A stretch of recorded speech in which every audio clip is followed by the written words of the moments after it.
Hello दोस्तों। स्वागत करता हूँ आपका वापस से एक नई वीडियो में, शानदार वीडियो में। दोस्तों तो कैसे हैं आप लोग?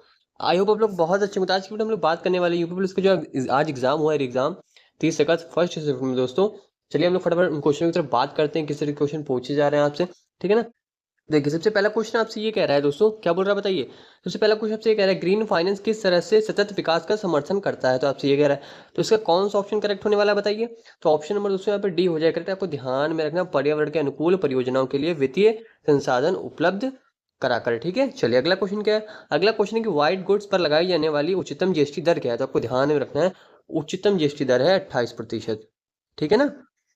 उच्चतम दर क्या, आपसे ये पूछ रहा है। चलिए अगला क्वेश्चन क्या है। अगला क्वेश्चन है कि भारत का सबसे बड़ा वन है। तो बताइए भारत का सबसे बड़ा वन है कौन सा। सुंदरवन। आपको ध्यान में रखना है दोस्तों। ठीक है ना। चलिए अगला क्वेश्चन क्या है। लठमार होली उत्तर प्रदेश के नीचे लठमार होली उत्तर प्रदेश के नीचे उल्लिखित किस शहर में मनाया जाने वाला एक अनोखा उत्सव है। आपको ध्यान में रखना है। ऑप्शन नंबर दोस्तों यहाँ पे बी हो जाएगा करेक्ट, बरसाना। ठीक है, चलिए अगला क्वेश्चन क्या है। अगला क्वेश्चन आपसे कह रहे हैं, उत्तर प्रदेश का पहला ट्रैफिक पार्क किस जिले में खोला गया। पहला ट्रैफिक पार्क किस जिले में खोला गया। प्रयागराज, जिसका करेक्ट आंसर होने वाला है। ठीक है, चलिए पीएम जनधन योजना दोस्तों ये कब लॉन्च हुई। तो आपको ये बताना कब लॉन्च हुई। आपको ध्यान में रखना है 28 अगस्त 2014 में। ठीक है ना, 2014 में लॉन्च हुई थी। ठीक है, अगला क्वेश्चन क्या कह रहा है, निम्नलिखित में से कौन सा देश भारत के साथ भूमि सीमा साझा नहीं करता है। तो आपको ध्यान में रखना, मालदीव इसका करेक्ट आंसर हो जाएगा। किस युद्ध से भारत में ब्रिटिश उपनिवेशिक शासन की शुरुआत हुई। तो इसमें ऑप्शन नंबर डी हो जाएगा, प्लासी का युद्ध। ठीक है ना। चलो अगला क्वेश्चन क्या है, शहरीकरण का एक महत्वपूर्ण पर्यावरणीय प्रभाव क्या है। तो ध्यान में रखना, उच्च कार्बन उत्सर्जन। ठीक है ना, हाई कार्बन एमिशंस। ठीक है, चलिए अगला क्वेश्चन क्या है।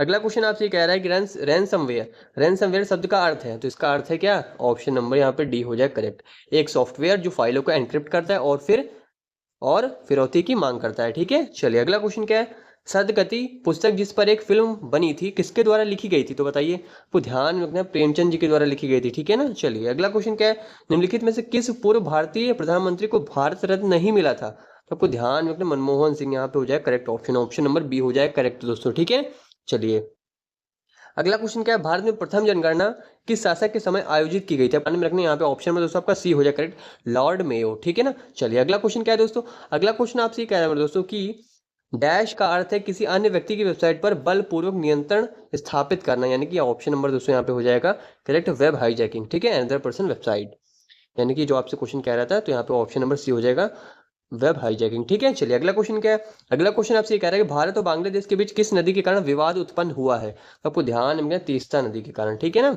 चलिए अगला क्वेश्चन क्या है, प्रथम विश्व युद्ध कब शुरू हुआ था।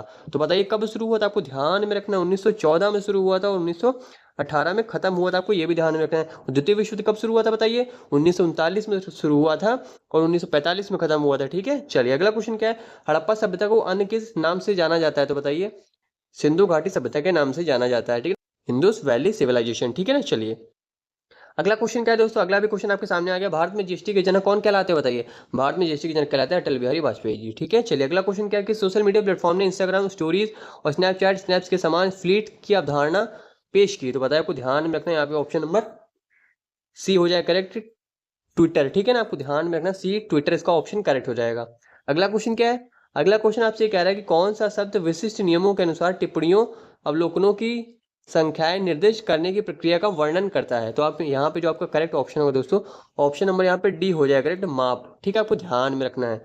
अगला क्वेश्चन क्या है, भारतीय संविधान का कौन सा अनुच्छेद वाक स्वातंत्र अभिव्यक्ति की स्वतंत्रता से संबंधित है। तो यहाँ पे ऑप्शन नंबर कौन सा होगा, ऑप्शन नंबर ए हो जाएगा, अनुच्छेद 19। ठीक है, भारत के किस शहर में दुनिया के 90% छोटे हीरे संसाधित होते हैं। तो ऑप्शन नंबर डी हो जाएगा, सूरत इसका करेक्ट आंसर दोस्तों। ठीक है, चलिए अगला क्वेश्चन क्या है, 2011 की जनगणना के अनुसार भारत में कुल वन आवरण है। तो आपको ध्यान में रखना है 21.05%। ठीक है, 21.05%। ठीक है, चलिए अगला क्वेश्चन क्या है, कौन सा प्राचीन भारतीय ग्रंथ संगीत नृत्य और नाटक पर विस्तृत लेख के लिए जाना जाता है और जिसे शास्त्रीय भारतीय कलाओं के लिए एक आधारभूत कृति माना जाता है। तो आपको ध्यान में रखना है, यहाँ पे ऑप्शन नंबर डी हो जाएगा, नाट्य शास्त्र यहाँ पे करेक्ट आंसर हो जाएगा दोस्तों। ठीक है, अगला क्वेश्चन क्या है, अंतर्राष्ट्रीय पुनर्निर्माण एवं विकास बैंक यानी कि आईबीआरडी क्या है। तो आपको ध्यान में रखना है, इन चारों में से जो करेक्ट ऑप्शन होने वाला है दोस्तों, ऑप्शन नंबर सी हो जाएगा। यह एक अंतर्राष्ट्रीय वित्तीय संस्थान है जो सदस्यों को वित्तीय सहायता प्रदान करता है। ठीक है, अगला क्वेश्चन क्या है। अगला क्वेश्चन है कि हरित क्रांति जिसे कई विकासशील देशों में कृषि उत्पादन में उल्लेखनीय ढंग से वृद्धि की में मुख्य रूप से शामिल थे। तो आपको ध्यान में रखना है यहाँ पे जो करेक्ट ऑप्शन होगा ऑप्शन नंबर डी हो जाएगा, उच्च उपज किस्म के बीज और रासायनिक उर्वरक। ठीक है, चलिए अगला क्वेश्चन क्या, अगला क्वेश्चन है कि समस्या के बारे में अधिक से अधिक स्पष्ट विचार प्राप्त करने के लिए क्षेत्र अध्ययन के समय नियमों को लागू करने वाला अनुसंधान है। तो आपको ध्यान में रखना है यहाँ पे ऑप्शन नंबर ए हो जाएगा, व्यवहारिक अनुसंधान। ठीक है, चलिए अगला क्वेश्चन क्या है, केंद्रीय कृषि विश्वविद्यालय कहाँ स्थित है, आपको मणिपुर में। ठीक है, चलिए आर्कटिक परिषद जलवायु परिवर्तन और आर्कटिक शासन को संबोधित करने में कैसे मदद करती है, तो बताना कैसे मदद करती है। तो इसका आंसर आप लोग बताएंगे कमेंट सेक्शन में। ये क्वेश्चन आपके होमवर्क के लिए है, इसका आंसर आप लोग बताने वाले कमेंट सेक्शन में कि आपने क्या लगाया दोस्तों। ठीक है, चलिए अगला क्वेश्चन क्या, भारत के प्रथम राष्ट्रपति कौन थे, आपको ध्यान में रखना डॉक्टर राजेंद्र प्रसाद जी थे। कौन थे बताइए, डॉक्टर राजेंद्र प्रसाद जी थे। ठीक है, चलिए अगला क्वेश्चन क्या है, अगला क्वेश्चन है कि मानवाधिकार में दोनों शामिल है। तो बताइए कौन दोनों शामिल है, आपको ध्यान में रखना है अधिकार और दायित्व, यानी कि ऑप्शन नंबर दोस्तों इसमें ए होने वाला है करेक्ट।